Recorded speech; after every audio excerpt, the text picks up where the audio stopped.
દોસ્તો નમસ્તે, હું મનોજ પનારા. મિત્રો, મારે આજે તમારી સાથે એક વાત શેર કરવી છે. ખેડૂત આંદોલન ચાલી રહ્યું છે. સરકાર ખેડૂતોથી ડરી રહી છે અને ખેડૂત આંદોલનને જે કોઈ લોકો સપોર્ટ કરી રહ્યા છે એને ડરાવવા માટેનો સરકાર પ્રયત્ન કરી રહી છે. એનો જીવતો જાગતો પુરાવો મારે તમારી વચ્ચે રજૂ કરવો છે. મિત્રો, અચાનક જ અમારી એક ગૌશાળા છે, શ્રી મેરડીધામ ગૌશાળા, એને એક નોટિસ થમાવી દેવામાં આવે છે. આ નોટિસનો પુરાવો છે.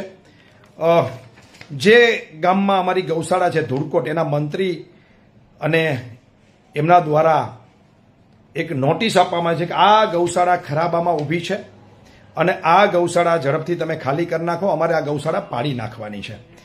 મિત્રો, આ ગૌશાળાને નોટિસ શું કામ આપવામાં આવે છે ખબર છે? એનો ગૌશાળાનો ટ્રસ્ટી મનોજ પનારા છે, એનો પ્રમુખ મનોજ પનારા છે. એટલા માટે મનોજ પનારાને દબાવવા ધમકાવવા માટે આ 300 ગાયો જે એનું ભરણ પોષણ કરવામાં આવે છે આ ગૌશાળામાં, એ ગૌશાળા પાડી નાખવાનો ઓર્ડર આ 7 તારીખે ગૌશાળાને આપવામાં આવે છે. મિત્રો, બહુ ઉપરથી સરકારનું ષડયંત્ર છે. સરકાર લાગતા વળગતા અધિકારીઓને આ નોટિસ આપવાનું કહે છે ને આ નોટિસ અમને મળે છે. તરત જ હું જાણી જાઉં છું કે આ ગૌશાળા પાડી નાખવા પાછળનો હેતુ માત્ર ને માત્ર હું એનો પ્રમુખ છું અને હું એટલા માટે મને દબાવવા ધમકાવવામાં આવે છે, મને ખેડૂત આંદોલનમાંથી દૂર કરવા માટેનો આ એક પ્રયત્ન છે એ હું સમજી જાઉં છું. એટલા માટે હું પોતે આ ગૌશાળાના પ્રમુખ પદ તરીકેથી રાજીનામું આપી દઉં છું. મેં ચેરિટી કમિશનરને પણ આજે જ આ પ્રમુખ પદ છોડવા માટેનું જે ઓથોરાઇઝ ડોક્યુમેન્ટ કરવાના આવે આ એની ઝેરોક્સો છે પણ મેં કરી દીધા છે અને ઓથોરાઇઝ ડોક્યુમેન્ટ મેં ચેરિટી કમિશનરમાં સબમિટ કરાવી દીધા છે આજે કે ભાઈ હું આ પ્રમુખ પદ મેરડીધામ ગૌશાળાનું છોડું છું. મારા કારણે 300 ગાયો બિચારી જ્યાં પોતાનું પેટ ભરે છે એ હેરાન ન થાય, એ ગૌશાળા પડી જાય ચોમાસામાં તો શું થાય એ હાલતને હું સમજી શકું છું. એટલે મેં રાજીનામું આપી દીધું છે. મિત્રો, તમારા ધ્યાનમાં મૂકી દઉં, હું ઘણા સમયથી બાકીના ટ્રસ્ટીઓ જે વસરામભાઈ સરપંચ આ ગૌશાળાના મૂળ સ્થાપક અથવા તો ચલાવે છે એમને મેં કીધેલું કે ભાઈ મારા કારણે તમને ભવિષ્યમાં તકલીફ પડશે, મને તમે આ પ્રમુખ પદ તરીકે છૂટો કરો. પરંતુ એ કહેતા હતા કે વાંધો નહીં, ભલે તું રહે, પરંતુ આજે મારે એ ગૌશાળાના પ્રમુખ તરીકે રાજીનામું આપવું પડ્યું છે. મને એનું દુઃખ નથી, કારણ કે સેવા ત્યાં કરતા હતા અમે લોકો અને વધુ સેવા તો વસરામભાઈ જ કરતા હતા. મારું તો કાગળ ઉપર માત્ર નામ હતું. પણ દુઃખનું એ વાતનું છે કે ભારતીય જનતા પાર્ટી અને એની સરકાર, એના નેતાઓ, એના અધિકારીઓ આ લેવલે ખેડૂત આંદોલનને દબાવવા માટે, તમારા જેવા આગેવાનોને ધમકાવવા માટે આ રસ્તો અપનાવે. આ વ્યાજબી નથી. જે ગાયના નામે મત માગે છે, જે રામના નામે મત માગે છે, એ સરકાર ગાયની ગૌશાળા પાડી રહી છે, મંદિરો બરબાદ કરી રહી છે. રામ મંદિર જેના નામે આ લોકો સત્તામાં આવ્યા છે, 2માંથી આજે આવડી મોટી સત્તા એમને મળી છે. 2 જ સંસદ હતા. રામ જન્મભૂમિ આંદોલન પછી અમને આવડી મોટી સત્તાઓ મળી.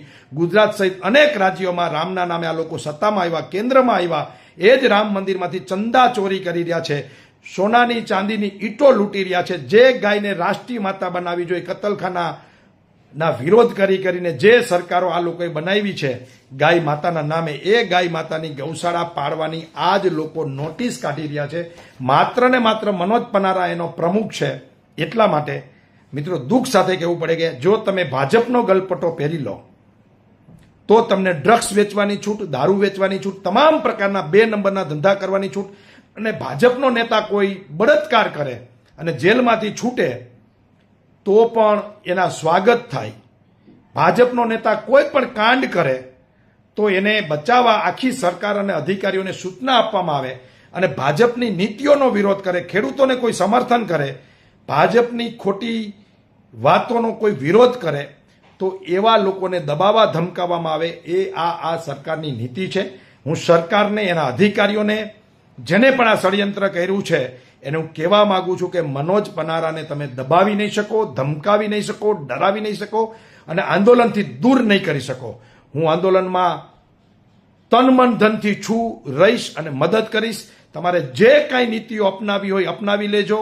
સરકારને ખેડૂતોને 4 ગણું વળતર બજાર કિંમતનું આપવું પડશે. જ્યાં સુધી નહીં આપે ત્યાં સુધી આ લડાઈ ચાલુ રહેવાની છે, એમાં શંકાને કોઈ સ્થાન નથી. તમારે જે પણ નીતિઓનો અખતરો કરવો હોય એ કરજો, એની કોઈ ના નથી. પરંતુ આ ડરી જાય, ઝૂકી જાય, બી જાય એ આ મનોજ પનારા નહીં. તમે પાટીદાર આંદોલનમાં મારી ઉપર 16થી વધારે કેસ કરી ચૂક્યા છો, અત્યારે પણ તમે કરી શકો છો, પણ ગૌશાળાને અને ગાયને હેરાન ન કરતા એવી મારી 2 હાથ જોડીને વિનંતી છે.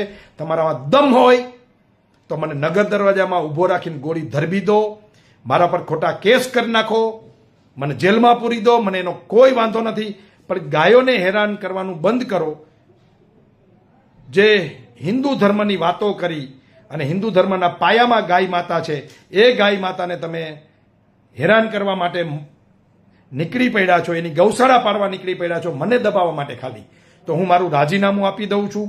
પરંતુ એ અધિકારીઓને, એ તંત્રને કહેવા માંગુ છું કે 8 દીમાં તમે જે માપણી કરાવીને ફટાફટ ખોટી અરજીઓ કરાવીને તમે ફટાફટ ગૌશાળાને નોટિસ આપી છે માત્ર ને માત્ર મને દબાવવા માટે, એ હું જાણું છું. હું પોતે જ આ ગૌશાળાના પ્રમુખ પદ તરીકે સ્વયંભૂ રાજીનામું આપું છું ગાયની રક્ષા માટે. ગાયની રક્ષા માટે. તમે ગાયની વાતો કરી જાણો, તમારી તાકાત નથી. ગાયની રક્ષા કેમ થાય એ તમારે મત માટે ગાય તમારે જોઈ છે, સેવા માટે ગાય નથી જોતી, એ અમે જાણીએ છીએ. તમે ડુપ્લિકેટ હિન્દુ સરકાર છો, તમે ડુપ્લિકેટ હિન્દુઓના નેતા છો, એ અમે જાણીએ છીએ. પણ આ પ્રજા જાણશે ને ત્યારે તમને જૂતા મારશે, જૂતા. ભાજપના નેતાઓને રોડ ઉપર જૂતા મારશે આ ખેડૂતો, આ પ્રજા. પણ એનો સમય આવવા દો, ઝૂકવાના નથી, ડરવાના નથી. આ રાજીનામું મેં મોકલી દીધું છે. હવે મહેરબાની કરી અને આ ગૌશાળાને પાડતા નહીં. ચોમાસામાં આ ગાયો ક્યાં જશે, એની નીણ ક્યાં હાંચવી, એ ટ્રસ્ટીઓની ચિંતા છે. એટલે કોઈ મારા ટ્રસ્ટી મંડળને પણ વિનંતી છે કે કોઈ ભાજપનો મોટો નેતા આનો ટ્રસ્ટી બની જાય, જેથી કરીને આ ગૌશાળા બચી જાય. બીજી વાત, જ્યારે સરકાર બદલશે ને ત્યારે વ્યાજ સહિત એક અધિકારીઓનો, એક નેતાઓનો અને એક માણસનો હિસાબ કરવાનો છે. આ વાત યાદ રાખજો. અસ્તુ. જય હિન્દ, જય ભારત.